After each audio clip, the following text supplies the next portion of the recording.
अगर आप भी किसी अनजान की खातिर खुद को खोलते तेल के कड़ाहे में धकेल सकते हैं, अगर आप भी किसी अनजान राह चलते की खातिर अपने प्राणों को दांव पर लगा सकते हैं, अगर है आपके अंदर भी वो जिगरा, तो आइए राजन, आपका स्वागत है इस दिव्य सिंहासन पर। बिना किसी देरी के आप इस पर विराजमान हो सकते हैं। पुतली की बात सुन बेचारा राजा भोज ठगा सा खड़ा रह जाता है और मन ही मन राजा विक्रमादित्य की महानता का गुणगान करता है। सच है, राजा विक्रमादित्य जैसा दूसरा कोई नहीं हो सकता। पूरा राजदरबार महान राजा विक्रमादित्य की एक और महान कथा का वर्णन सुन भाव विभोर हो उठता है। ऐसे करके एक दिन और निकल गया जब राजा भोज उस दिव्य सिंहासन पर विराजमान नहीं हो पाए। अगले दिन फिर दरबार सजा। अगले दिन फिर एक बार राजा भोज हिम्मत करके सिंहासन की तरफ बढ़े, पर जैसे ही वो सिंहासन के नजदीक गए, एक बार फिर दिव्य प्रकाश के साथ एक और पुतली प्रकट हुई जिसका नाम रविभामा था। सिंहासन से निकली छठी पुतली रविभामा भी राजा भोज को सिंहासन पर विराजने से रोकते हुए उन्हें महान राजा विक्रमादित्य के जीवन से जुड़ी एक और घटना सुनाना प्रारंभ करती है। तो सुनिए राजन। एक बार राजा विक्रमादित्य अपनी सभा में बैठे हुए थे। बैठे बैठे उनके मन में अचानक ही एक श्लोक याद आया, तो उन्होंने अपने दरबारियों के आगे वो श्लोक फरमा दिया। मित्र देही और विश्वासघात की है सो नरक भोगेंगे, जब तलक चंद्र और सूर्य है। ये श्लोक सुन दरबारियों ने राजा विक्रमादित्य को इस श्लोक को अच्छे से समझाने का आग्रह किया। तब राजा विक्रमादित्य ने उन्हें एक कथा सुनाई। एक बार एक मूर्ख राजा था जो अपनी रानी की सुंदरता पर इतना आसक्त था कि पल भर को भी उसे अपने से दूर न होने देता था। यहाँ तक कि राजदरबार और राजसभा में भी उसे अपने साथ ले जाता और पास ही बिठाता। जब वो शिकार खेलने के लिए जाता तो वहां भी रानी को अपने साथ ले जाता। चाहे दिन हो या रात, सुबह हो या शाम, सोना हो या जागना, खाना हो या पीना, हर समय उसके साथ रहता। उस अज्ञानी राजा को ऐसा करने में जरा सी भी लज्जत महसूस नहीं होती। मंत्री को राजा की ये बात बहुत खलती।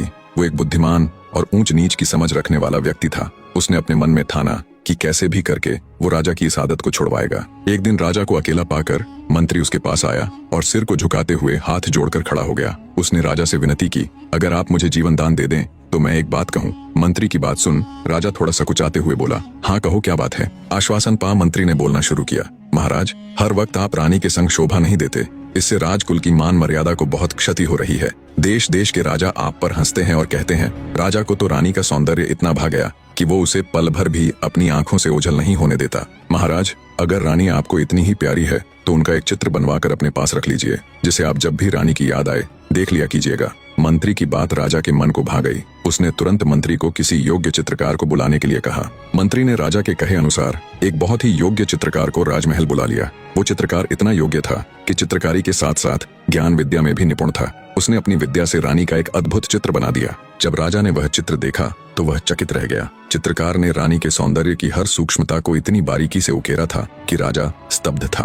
पर जब उसकी नजर रानी की जांघ पर बने हुए तिल पर पड़ी तो उसके रोंगटे खड़े हो गए। जांघ पर बने तिल को देख उसने विचार किया कि हो ना हो ये पहले भी रानी से मिल चुका है। ये विचार आते ही राजा के तन बदन में आग लग गई। उसने मंत्री को आदेश दिया कि रानी की तस्वीर बनाने वाले उस चित्रकार को तुरंत बुलाओ। उससे कहना, राजा तुम्हारी कारीगरी से खुश होकर तुम्हें इनाम देना चाहते हैं। राजा का हुक्म पाकर मंत्री ने तुरंत उस चित्रकार को फिर से राजमहल बुलवा लिया। जब वो चित्रकार राजा के सामने पेश हुआ तो उसे देख गुस्से से लाल पीले राजा ने झल्लाद को हुक्म दिया, पकड़कर ले जाओ इस हरामजादे को और जंगल में ले जाकर गर्दन उड़ा दो इस दुष्ट की, और इसकी नापाक आंखें निकाल कर मेरे लिए ले आना। ये सुनते ही चित्रकार सहित वहां मौजूद मंत्री के भी पैरों नीचे से जमीन खिसक गई। चित्रकार गिड़गिड़ाया, पर बिना उसकी सुने झल्लाद उसे लेकर जंगल चल दिया। ये सारा माजरा देख मंत्री भी उनके पीछे पीछे जंगल की ओर हो लिया। उसने सोचा, कैसा दुष्ट राजा है जो इतने योग्य, इतने होनहार नवयुवक को यूं बिना किसी वजह मृत्यु दंड दे रहा है। कुछ दूर चलने पर मंत्री ने झल्लाद से कहा, तुम इसे छोड़ दो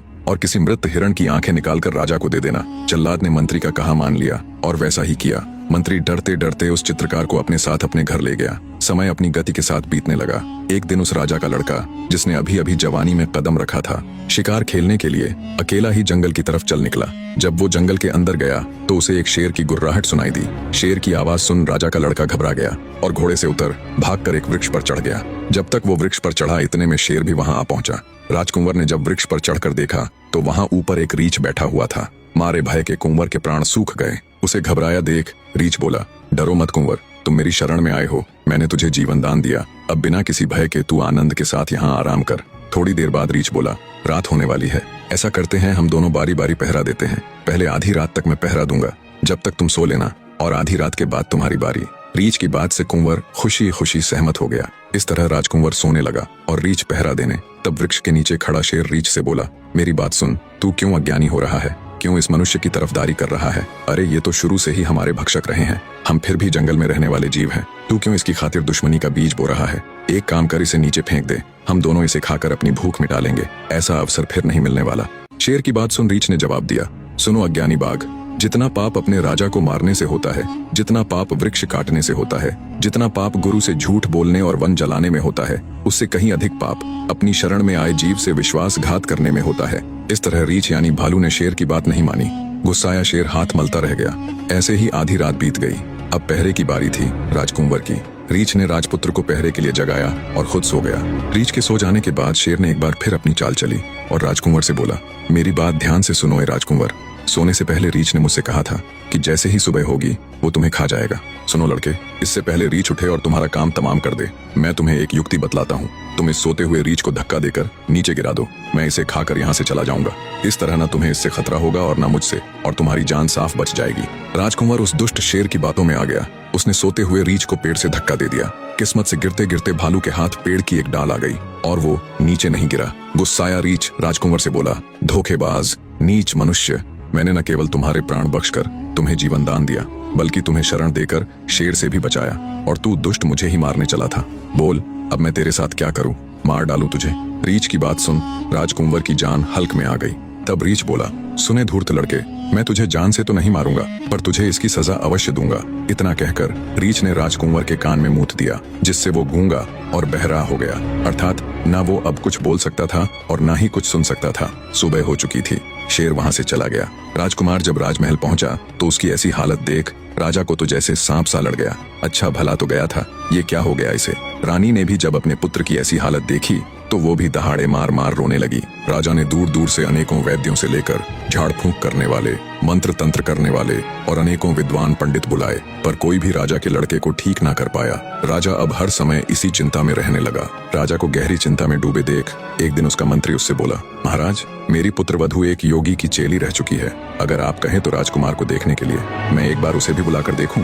मंत्री की बात सुन राजा बोला, ये काम तो तुम्हें बहुत पहले करना चाहिए था। एक हल्की सी उम्मीद के साथ राजा ने तुरंत अपने मंत्री को उसकी पुत्रवधू बुलाने का हुक्म दिया।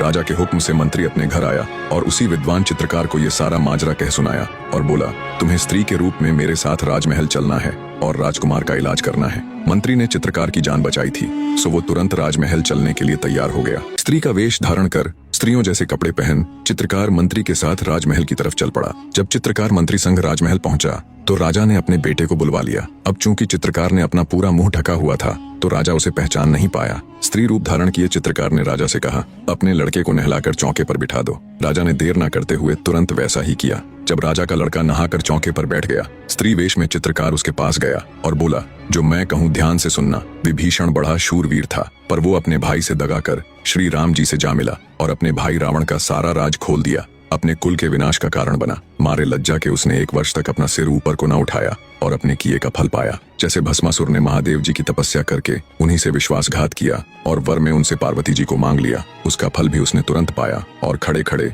कुछ ही पलों में भस्म हो गया। आगे चित्रकार बोला, ए कुंवर, तू मित्रद्रोही और विश्वासघाती क्यों हुआ? सोए हुए रीछ को तूने नीचे धकेल दिया। उसने तो तेरे प्राण बचाकर तेरे ऊपर उपकार किया था और तूने उसी के साथ विश्वासघात किया। पर इसमें तेरा कोई दोष नहीं है, दोष है तेरे पिता का। अब जैसा पिता होगा वैसी ही उसकी संतान होगी, क्योंकि बीज जैसा होगा वैसा ही उससे निकलने वाला फल होगा। चित्रकार की इतनी बात सुन कुंवर सचेत हो बोल उठा। तब राजा बोला, ए सुंदरी, सच बताना, तुम्हें वन के जानवर का कैसे पता चला? तब चित्रकार बोला, जैसे मुझे रानी के जांघ के तिल का पता चला वैसे ही जंगल के जानवर का पता चला। इतनी बात कहकर चित्रकार स्त्री वेशभूषा को त्याग कर अपने असली रूप में आ गया। सारी सच्चाई जान राजा तुरंत उस चित्रकार के कदमों में गिर पड़ा। उसने चित्रकार से माफी मांगी और उसे अपना आधा राज्य देते हुए उसे अपना मंत्री भी नियुक्त कर दिया। राजा विक्रमादित्य ने जब ये कथा सुनाई, पूरे दरबार में तालियों की गड़गड़ाहट गूंज उठी। इतनी कथा कह छठी पुतली रविभामा बोली, सुना राजा भोज, ऐसे थे हमारे राजा विक्रमादित्य। वो न केवल साहसी और पराक्रमी थे, बल्कि एक विद्वान पुरुष भी थे। वो न केवल एक पारखी बुद्धि के मालिक थे, बल्कि ऊंच नीच की समझ रखने वाले व्यक्ति भी थे। अगर है तुम्हारे पास भी कोई ऐसा किस्सा, कोई ऐसा फैसला जो तुमने आज तक किया हो तो सुनाओ राजन, मैं सुनने के लिए बेसब्र हूँ। छठी पुतली रविभामा की बात सुन एक बार फिर राजा भोज अपने पैर पटकते हुए बिना कुछ कहे सुने राजसभा से चले जाते हैं। अगले दिन फिर से राजसभा बैठी। राजा भोज एक बार फिर नए दिन नई उम्मीद के साथ सिंहासन पर बैठने को उतावले हो सिंहासन की तरफ बढ़े, पर जैसे ही वो सिंहासन के नजदीक पहुंचे एक बार फिर दिव्य प्रकाश के साथ एक और पुतली सिंहासन से प्रकट हुई। सिंहासन से प्रकट होने वाली इस 7वीं पुतली का नाम था कौमुदी। राजा भोज को रोकते हुए सवाल जवाब होने के बाद अनंत सिंहासन से निकली 7वीं पुतली कौमुदी भी महान राजा विक्रमादित्य की एक और कथा का बखान करना शुरू करती है।